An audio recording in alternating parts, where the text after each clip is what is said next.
And again, welcome. And so this training is going to be about understanding assessment reports. And so we're going to take a deeper dive into understanding the elements and components of testing and talk about scores and about what the different types of scores are and the different types of assessments that may be done and what they mean. So it's a little more technical than the last assessment training that we did, but hopefully we'll get through it and be able to explain things clearly to you. Okay. So Matrix Parent Network, we empower families with children with special needs to successfully understand and access the system that serves them. And we want you to become successful advocates and role models for your children. So we don't act as advocates or attorneys, and we try to train and to give you the information you need in order to advocate most successfully for your child. Okay, so we're a federal parent training and information center, and we're a California Family Resource Center and a California Family Empowerment Center. And just an introduction about who we are. It's Margaret and I that are doing the training today, and Erica is our technical person who's handling the Zoom. So we are all parent advisors. I'm a grandparent of a child with autism who I have worked with very closely over the years, but I'm also a retired special educator. I was the director of special education for a couple of different school districts. I was a special education teacher at one time, an administrator.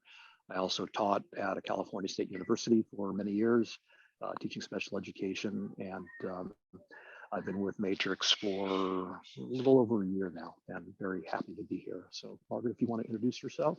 Hi, my name is Margaret. I'm the Senior Parent Advisor at Matrix. I've been here for 10 years, which seems impossible, but I joined Matrix when my kids were struggling through middle school and being assessed.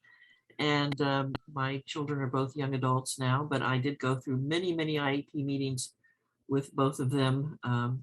And I really enjoy helping other parents get through the process. So back to you, David. Okay, thanks. Hopefully you'll be leaving today knowing how to find evidence of your child's strengths and needs. And we talk about strengths as well as needs because we want to make sure that our children learn what their strengths are and are able to use them in life after school.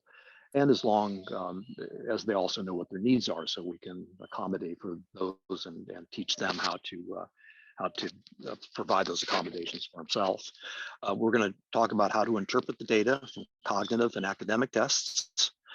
And so we're going to talk also about a little bit about social emotional testing. And how to use this information to support the development of goals, accommodations, and services. And it's really critical to understand these pieces and how they fit together because no one test is used in evaluating our kids. And it's important that we look at them as a whole so we can understand how they fit together because we may find things that we didn't expect. And it's really important for us to know that as parents and grandparents, but it's also critical that our children eventually know what these are so they know what their strengths and weaknesses are. Okay. So we want you to be able to communicate your child's needs to the IEP team. So you know your child the best.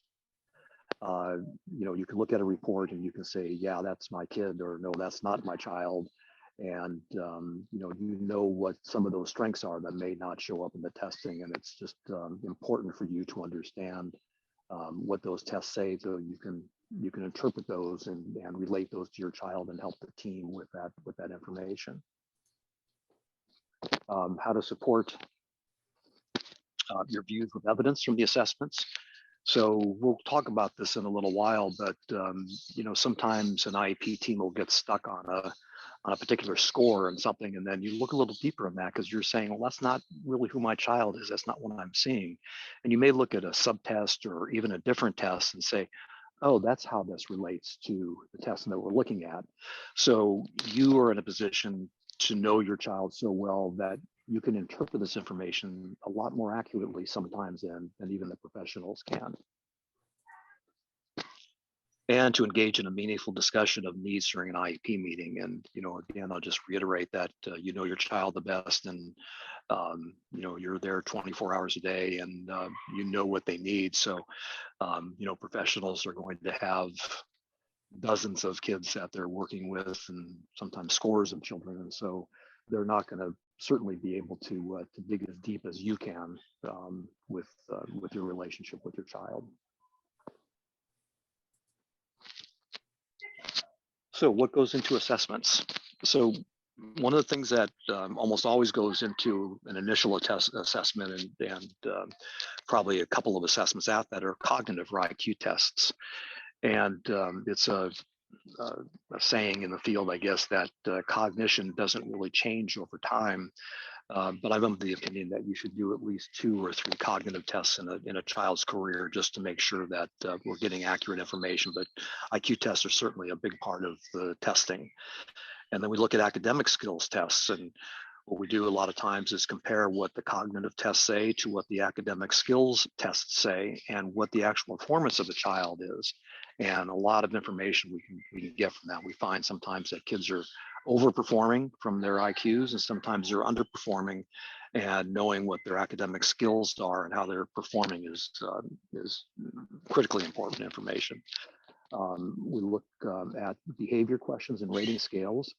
And these are, if you've gone through the assessment process, you'll know what these are, that they're the ones that have 100 questions on them or so, and you're asked the same question in a variety of different ways. And that gets us to understand where a child is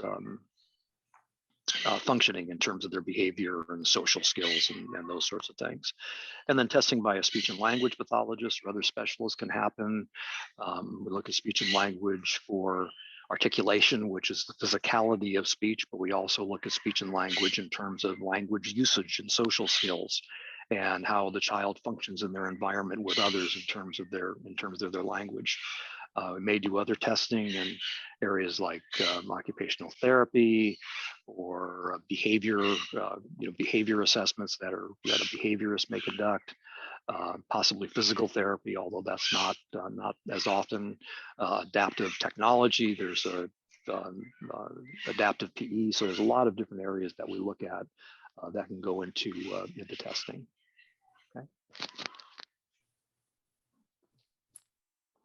So this is a copy of an assessment plan, and you'll notice with this that we look at really general areas of testing with an assessment plan. It's really not specific areas. So you'll look and see that there's cognitive testing on there, and social emotional testing, and speech and language.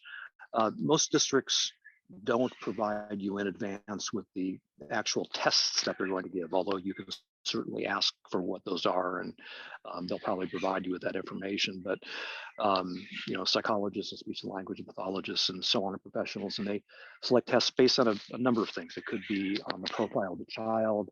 It could be on the tests that their district or their SELPA selected as far as the most appropriate tests.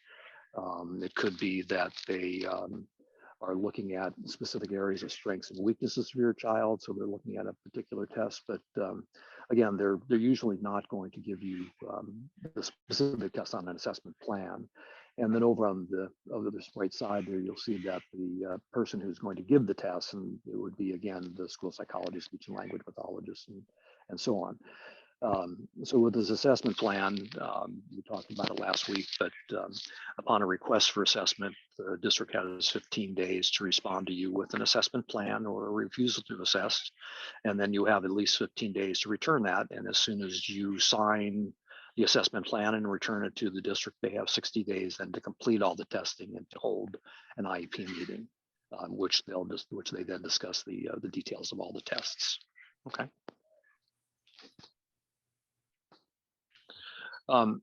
So assessment reports, they're going to include various tests done by experts, but testing is not the only way for student strengths and weaknesses are evaluated.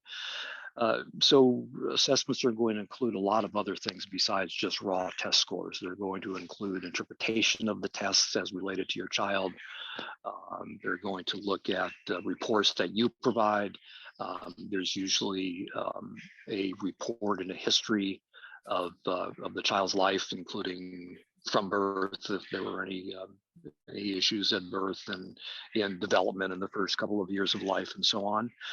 Behavior and attendance records are very important to see how a child is accessing their education and in terms of interfering things like poor attendance or problematic behaviors. A review of the history, past reports, work samples. So an academic test may tell us that a child is functioning at grade level, let's say in math calculation, where we find that in a classroom setting, they're not functioning at that level, that there are problems with that. So what goes into that is an important part, not just the raw score, but so we want to look behind the curtain of the test to look at that more specific information that relates to actual performance. Interviews with parents, students, or other professionals, rating scales. A lot of times they'll be doing observations where a psychologist or a speech and language pathologist and so on will go into a classroom or onto the playground or wherever and do actual observations about how a child is functioning in their real life. Standardized testing. So it's like the state standardized testing they'll take a look at to see how a child is doing, and again comparing that to their actual performance in a classroom. And then classroom testings and other observations done by teachers and psychologists. So classroom testing can include things like actual tests. They could be progress type tests. It can be what they call curriculum-based testing. So a whole bunch of things will go into this, not just the actual formal testing that's done. Okay.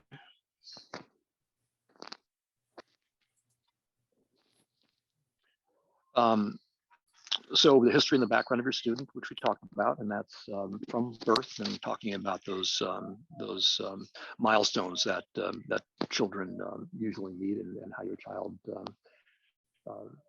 functioned during those times. A statement about the validity of the testing. Sometimes we may find that, for instance, an IQ score, if a child is having behavioral issues or having social emotional issues or just not having a good day, that can affect the outcome of some of these tests in a pretty significant way. So a psychologist doing a test that the child just hasn't been able to attend to it may put a statement in the assessment report saying that the score has to be taken with a grain of salt because this child wasn't able to perform on the test to what their ability is. Also, the tests themselves have validity issues, and there's always a range of scores that are given in that called confidence intervals, and those are ranges that a child may actually fall under even though they have a particular score on a test, and we'll talk about that in a little while. Discussions of strengths as well as weaknesses, which we talked about the importance of looking at those strengths so that we can build those into a program. And I just have to say, in terms of school, education is usually a language-based sort of format. And if children are having language processing issues of some kind, that may be a weakness, but that doesn't mean that a child is not going to do well in life, because school is one of those times where things are presented in a certain way, and a lot of kids just don't learn in that way. So we have to look at what their strengths are and to be able to accommodate for the weaknesses, and as well as teach to their strengths. And then recommendations and application to education. And this is things like goals and accommodations or modifications. It could be what staff needs to learn in order to be able to serve your child in the most efficient way. So all of those things that are the gestalt, the total of an assessment, go into then the recommendations that we come up with for an IEP. Okay, so presuming you now have the report, you do need to read it. And this can be daunting sometimes. We have people of all sorts who call us for help with understanding their assessments. Everything from people who have a PhD in some scientific field to people who, just struggled to get through high school. So we don't know where you are in terms of your understanding of sort of technical language and statistical analysis that go into the reports. So you may not find this daunting, or you may find it very daunting. So how do you approach reading the report? One thing I might suggest is, if you really feel daunted by all the numbers and language in the report, you could start out by going to the summary and conclusions and read that first, and just sort of see what conclusions the tester has come up with about your child. And do remember that probably the report will not say whether your child is eligible or not in any given category of eligibility, but you'll probably figure out from the conclusions what they think about that, whether they think they would be eligible or not in various different categories. But sometimes that's a way you can do it. You can read through the ending first and then go back to the beginning and sort of see how it leads up to those conclusions. So you do have to read through the narrative, and do check for accuracy. This can be, you think, well, of course they know who my child is and how old they are, and where they go to school and that sort of thing. But I have seen reports that had the child's age off by 3 years. I read through a report one time that said the child was 12 and the child was actually 9. And they thought this child had cognitive problems because they were comparing him with other 12-year-olds. So that kind of mistake does rarely, not very often, but that kind of mistake can be made. And so make sure that it's accurate, check to see that the facts are right in it. And then as you're reading, ask this question of yourself all the time. Does this sound like my child? Does this description of what's going on with the child on paper sound like the child I know I have? Because as David mentioned earlier, you are the expert in your child, and you know your child better than other people, even though they've done all this testing. We find it's often a good idea to get out different color highlight pens, and think about using 3 different colored markers, one for strengths, another for needs, and a third for parts maybe you don't understand that you would like to ask a question about. So that's something you can do in order to try to start to make sense of this. Now, here is an example, and we don't expect you to be able to read all this language on the screen. I'm just putting it up here to show you sort of what you might see in an assessment report. This is the assessment from a preschooler entering kindergarten. I noticed that at least one of our participants did respond to the pre-workshop questionnaire, saying that they had a child who's going into kindergarten. And at this age, you're going to probably be focused more on the narrative than on numbers, because they're testing pre-academic skills more than doing the, actually how well they read or something at that point. Here's, for example, something that's saying where the child was in terms of their language development. And they're showing previous tests because this child was in early start. And one of the things is the time between these assessments is 16 months. Between the first set of tests and the second set of tests, this child has progressed somewhere between 6 and 12 months. Between this test and this test, the skill development increase was 6 to 12 months. The time between assessments was 16 months. And when was this assessment done? It was done when the child was 4 years, 4 months, or 52 months old. What is the current level of development? All of these testing are showing that the development is significantly delayed. So that's the sort of thing you'd be looking for as you read through the test. Here's some narrative. This is from, and the assessments we're using are actual assessments of kids. They're kids that were kids of our staff members who've given us permission, or former clients who've given us permission to use them. And of course, we've taken out identifying information. And this child's name was not actually Sam. And this is just some verbiage about the observations that the school psychologist has made. And so you would have something like this, and you might go through it and say, let's look at what they've said about them and highlight some things in it. The idea is that you're going through and saying, what characteristics of this child are strengths that might be used to help him in his education as a little boy, and what might be things that need to be dealt with and accommodated for, or specialized instruction provided, or some kind of response in the IEP. First of all, engaging and kind. That obviously is a strength that you would want to use. The ability to sustain attention and consistent. This obviously is a need. At times he was quite focused. So it shows that he can focus. If his attention is caught by something, he can focus. Overwhelmed and distracted by auditory information. Again, this is something that, there's a lot of noise going on in the classroom that will adversely impact him. That's something that needs to be accommodated for. He was cooperative.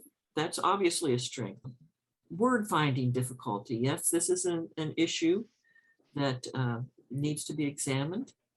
Responsive to feedback, clearly a strength. And then utilize strategies such as subvocalization. And I do notice that we did have at least one person who said, they don't understand what that means. And so this is the sort of thing that you would write that down as a question and say, when I'm talking to the school psychologist, I want them to explain what that means. So that's what you would do going through assessment language like this, and just trying to make sense and trying to crystallize in your mind what it is saying about your child. So then we're going to get on to looking more at the data. And I think David's going to take over and talk about some of this data. Okay, and I hope I'm able to explain this okay. This is pretty complicated stuff. This is the meat of what you see in the assessment reports. So we're going to talk about some different types of scores and some of the things that they mean for the next few minutes. So the scores that we're talking about, and I'm not going to give you the definitions of these right now. We're going to take a look at another chart here in a minute, but the types of scores you're going to see are percentile scores, the standard scores, and scaled scores, and grade equivalent, and age equivalent. So the grade equivalent and age equivalent I'll talk about just for a minute here, because I don't think they're going to show up in the actual tests that we've got, but particularly at younger grades, it's important to have both the age and grade equivalent because of the difference in kids' birth dates. So for instance, I had a daughter who was very late. She was born in December and was started school a year early, basically. And so every time any testing would be done, she would have a lower score in terms of her grade equivalent than the age equivalent. So looking at that is important. And then we're going to talk about T-scores, which is scores that are related mainly to social, emotional, and functional things. So, okay, so let's go on to the next one. Let me give you just a definition of these. And so if you look at on the right-hand side, you'll see that there's a standard score, scale score, percentile rank, and a T-score. And if you look up at the area above, you see everything from deficient up to very superior. And Margaret's going to talk about the why am I drawing a blank on what you're a bell curve? Thank you. Oh, geez, I'm getting old. Sorry. I was going to talk about a bell curve in a minute, but this is basically what it represents. And so, if you look over at the deficient, you'll see that there's very few people that are in that range, and the very superior, there are very few people in that range, and most everyone falls into, not most everyone, but a majority of people fall into the average range. So let's take a look at what the definitions of those are. So a standard score is simply a function of all of the people that have taken that test. And so when a publisher writes a test, and we can talk about, maybe it's easier to talk about IQ tests in this case. The Wechsler Intelligence Scale for Children is a very common intelligence test that's used. And what they call norm the test with a large group of people that take it. And so they select different groups of different age people from across the country, and they give them the test. And then from that, they come up with what the norms are, what the test should be and what they represent. They're not always completely accurate. And there was a time years ago when IQ tests were quite racially biased. And so a lot of that has been weeded out over the years, but there's still some, question about the absolute accuracy of some of the tests. And so they give you a range, which we'll talk about in a minute. So if you look at that standard score, you'll see that 100 is the average. So children go from 69 and they can go below that, obviously up to 131 or above, but most people are going to fall within that 100 as being the average. Now, a scaled score is something a little bit different. And so what a scaled score is that it's a raw score, meaning that if a person takes a test with 100 questions on it and they get 80 of them right, then that's the raw score. And what these tests do is that they take that raw score and they adjust it and convert it into a standardized score, which is enumerated on that second line. So you'll see that a scaled score of 4 would be in the deficient scale. The average range is 10, and then the very superior is 16 or above. So you can think about that as being kind of the same thing as the standard score, because 10 is right in the middle there. Okay, great. And so the percentile rank, if you look again, that's a comparison of a child to the universe of children that have taken the test. And you can see that 50 in this case is right in the middle. And so that means that 49% of children scored lower than that, and 49% scored higher than that. And so that the way the percentile rank works is that that's just a comparison between people that have taken it and where they stand in terms of everyone that's taken the test. And then a T-score is a little bit different. And most of the time, T-scores are related to social, emotional, and behavioral and adaptive skills. And we're going to take a look at a T-score scale in a couple of minutes, and it's quite different in the way that it's described. But again, if you look at the scores down below, you see that 30 is in the deficient range, and then 70 is the high range, and 50 is right in the middle. So it's a little bit different than the percentile rank. It's not looking at where a child stands in terms of percentile. What they're looking at is in comparison to what would be considered, usually called significant, clinically significant, or at risk, or normal functioning. And so again, that's related mostly to social, emotional, and adaptive type testing. Okay, so this conversion table is simply a way that you can compare standard scores with percentile ranks. And it's just an easy way to take a look at it. So if you look at 145, that's the 1%. Those are people in the extremely high range. And if you again look down at 60, those are less than 1%. So it's just a way of comparing those two. And again, remember, percentile rank is where a child stands in terms of their peers, and the standard score is compared basically to the reverse of people that have taken the test. And it's just a kind of an easy way to take a look at those comparison of those two. Okay. So this is really the meat of it. And so this is a really good example of taking a look at those scores and what they really mean. So I want to get into the weeds a little bit here. So if you take a look at, and again, we're looking at the Wechsler Intelligence Scale for Children, a very common IQ test. And you look at the top of it where it says composite scores, and you see that's the 1, 2, 3, 4, 5, 6 categories. And the composite score in this case is basically a percentile, or a standard score rather.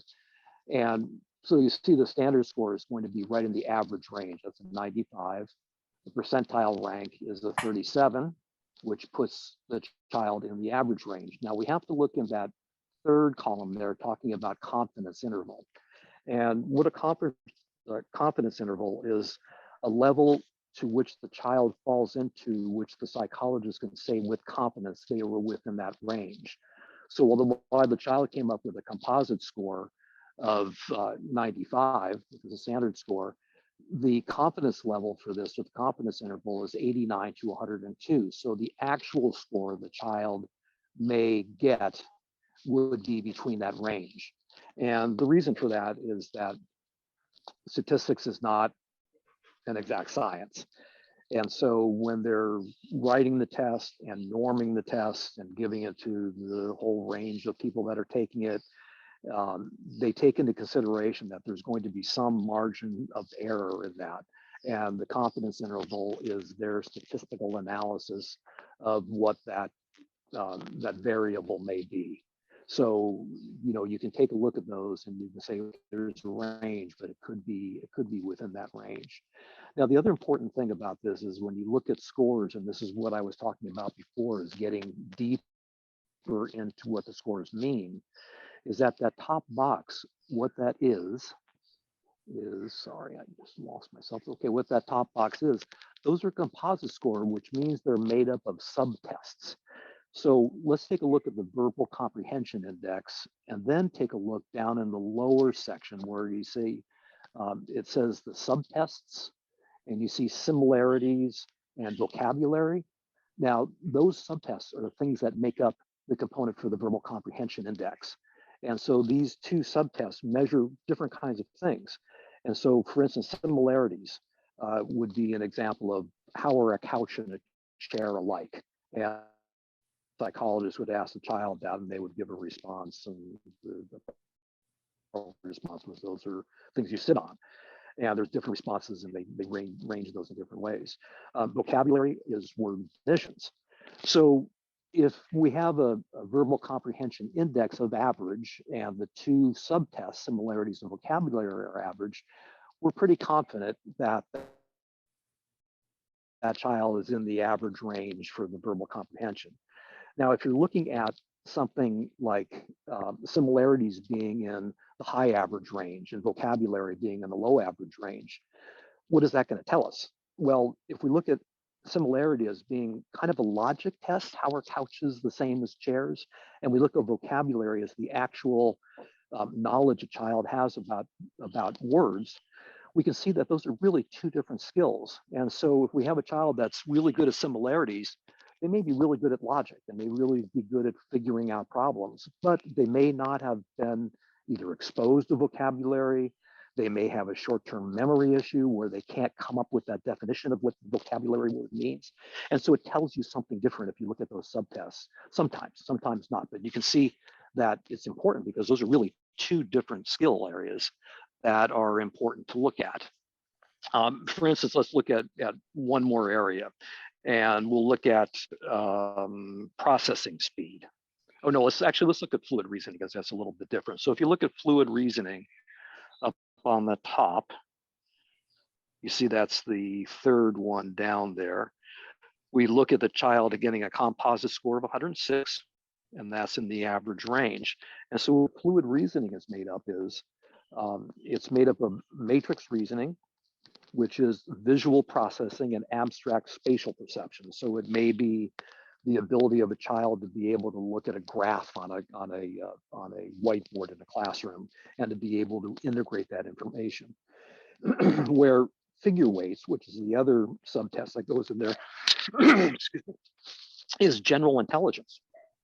So there's a few other things that it goes into there, but that's kind of what it means. So if you have a child that's having problems with visual processing, it means that they can't take notes from the board, they're unable to process that visual information.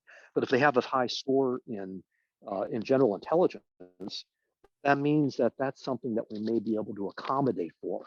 So we have a note taker, or we have the information done in a verbal way, an auditory way, instead of putting it up on a whiteboard.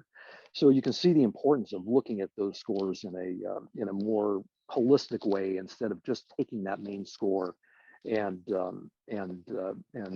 looking at what it means. I have to tell you, I still go back. I'm not a school psychologist.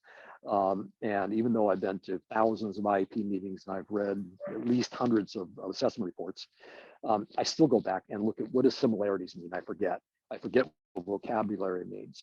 But if you look online on any of these scores, when you're trying to figure out what your tests mean, what the interpretation is, you can go to, I think it's Pearson, who's the publisher for WISC, and they'll have an explanation of exactly what these things are, what they mean, and what the ranges are.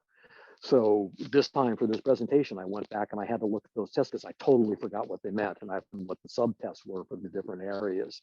So, don't feel that you have to memorize any of these things. All of this information is readily available online and it's very clearly stated. So it's something that you can figure out, but I would urge you to look deeper into the tests and not just take what those composite scores are as being what the issue is, because there's so many different kind of micro skills that are measured in these tests.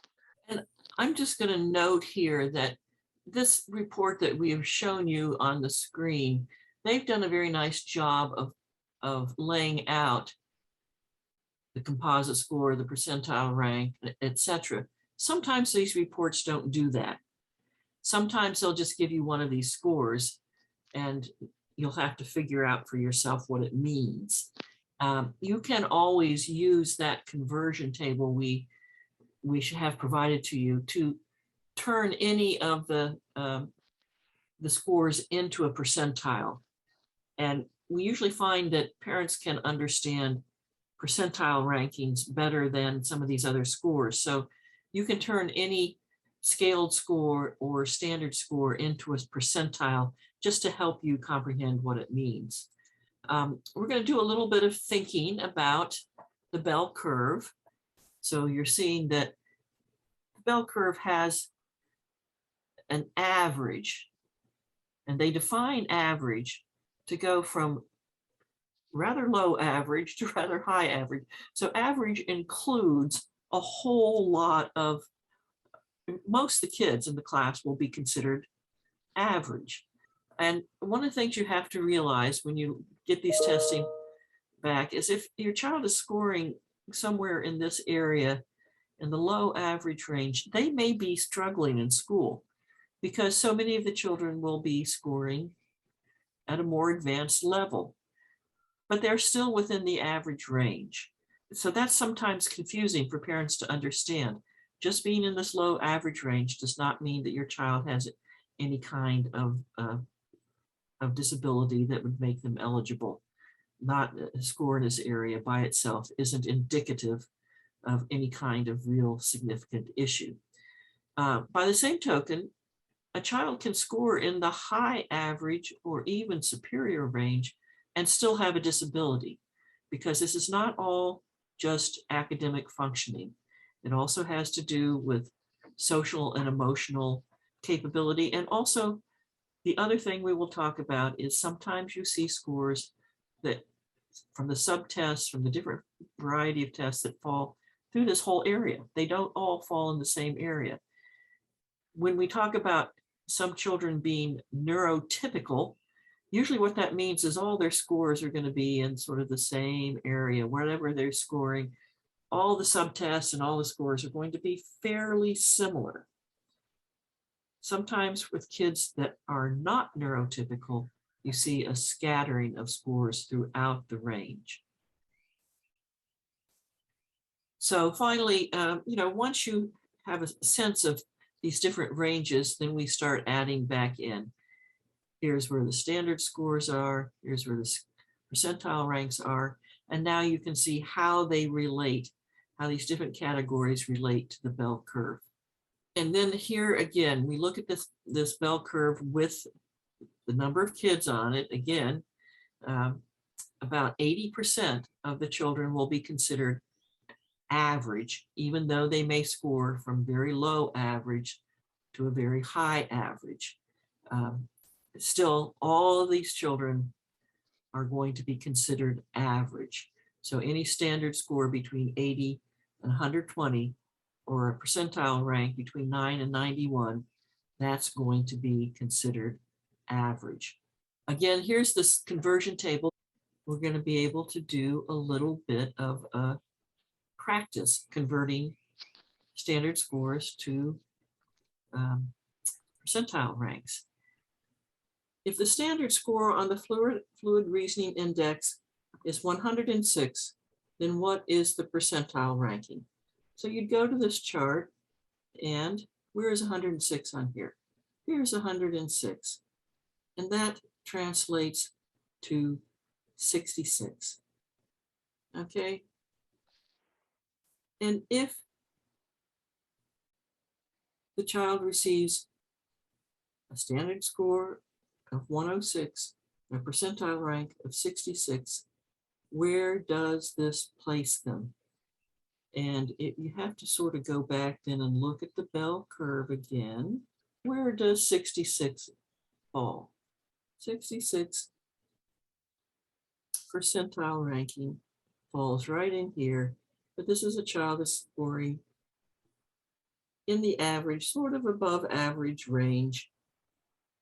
When I say above average, I just mean above absolute average. They're still considered in the average range. So then we have another one. If Sam's standard score on the basic reading composite is 75, then what is the percentile rank? So if his standard score is 75, we go down here and find it, then the percentile rank is 5. That means that 94% of kids will have scored above him and only 4% less than him. So if we go back to looking at this, where does a 5 on a standard score, and it's 5 on a percentile rank 5, it's right in here. So that's really in the borderline area, well below average, below the low average. And so this is indicative that there is an issue here with this score. So that's the idea of being able to look at one kind of score that you may see in the testing, these standard scores. You'll almost always see a standard score associated with cognitive tests and academic testing, and that then needs to be translated into a percentile rank. Now, the next thing we're going to do is think about, so you have this bell curve. You know what these ranges means. Now let's see if you were to graph, and sometimes the school psychologist will do this and put this graph into the report, but not always. Often they won't. So this is what you can do if you wish with the report once you have it, is start putting the scores on the bell curve. And I'm going to show you what we've done here. So this actual testing that we're using, the language that we provided and the scores we provided were from an actual child who was tested. And look at all of his academic scores. And then, so that's academic. That's how he's actually doing in school, how he's able to read, write, and do those sorts of things. The next set of scores are the cognitive scores. And look at those, where they fall. And they're from the low average range to the high end of the average range. And so what you see here is a scatter amongst these scores. And this is really indicative that something's going on with this child's learning. It usually is an indication of learning problems in children. So it's often very useful to show yourself graphically where these scores fall. And as I said, if the school psychologist didn't do that for you in the report, you can do it yourself by taking out a chart and actually just mapping on the chart where your child's scores fall. And with this, I think we're going to go back to David and have him explain a little bit about what a T-score is. When we're talking about a T-score, and again, a T-score is a type of scaled score. So it's a raw score that's turned into a standardized score. However, when we're looking at social emotional functioning, if shouldn't have to remember, but T-score, the low range is a 30 and the high is a 70. However, what it means in this case is that how impacted is the child in that particular area. So if you look at inattention for this child, and there's 2 raters on this, and these were done by rating scales. Again, those 100 and 150 questionnaires that parents and teachers, sometimes even children, fill out to self-assess. So if you look at a 75 for the mom and a 69 for the teacher, that means that's just below the high range in that, which means this is a very interfering problem for the students. So they're having a lot of issues within attention, which is indicative of probably ADHD. Hyperactivity and impulsivity, a 90 from the mom and an 86. Those are both extremely high scores for those, which again is indicative of an issue, not of a good score in this case. Learning problems, again, 70 and 62. Executive functioning, that's frontal lobe things, that's like impulse control, the ability to socialize in some cases, all of those higher order thinking skills that translates the more primitive parts of the brain to the higher functioning part of the brain. Again, those are pretty high and fairly consistent between mom and the teacher. Defiance and aggression, 62, which is considered, I have to see if that's in the average range, I think it's at risk. And the, sorry, I lost it, and 45 for the teacher. And then the last one is peer and family relations. The mom obviously living with the child full time shows that as a very high score. The teacher shows that as a lower score. So see, the child is doing better in school with those scores. So let's take a look at the chart on the next slide. On this one, if you look at the top one, what that T-score means is that that's called clinically significant. And then that little narrow band in there, that kind of aqua color, that's considered at risk. And then at the bottom, that's considered to be where most children function. So if you look at that 60, just below that, maybe a 57 or 58, that's right at the top of the average range. And then we get into at risk and to clinically significant.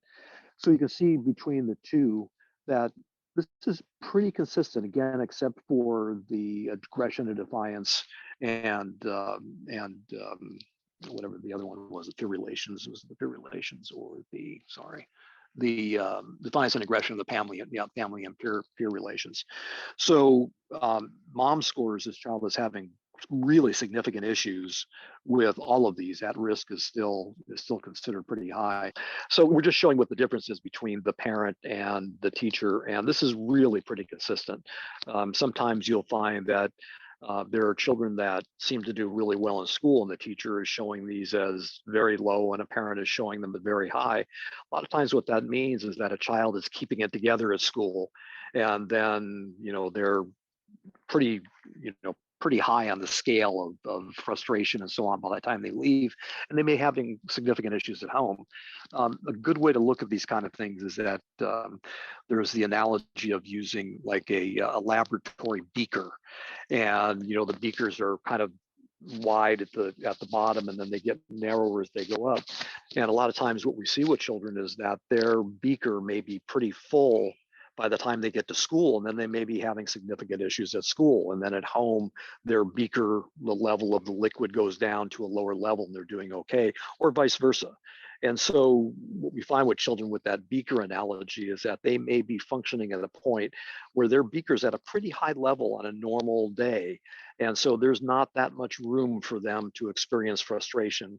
And so they may be experiencing some of these issues.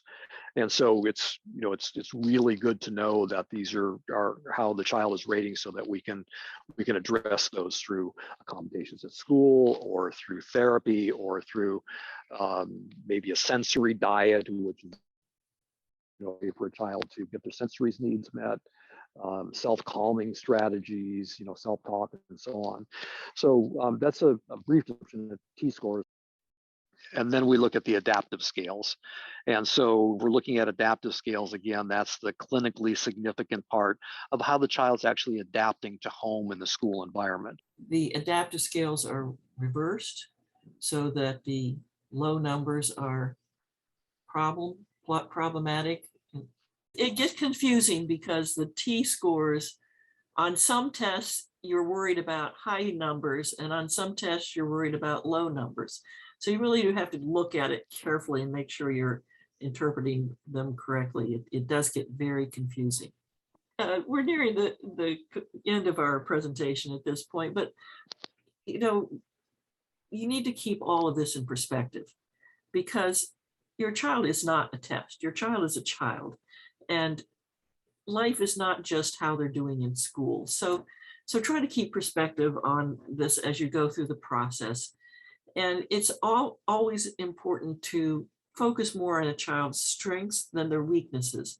The weaknesses are what we're going to try to accommodate for, to provide services to address in a child's IEPs.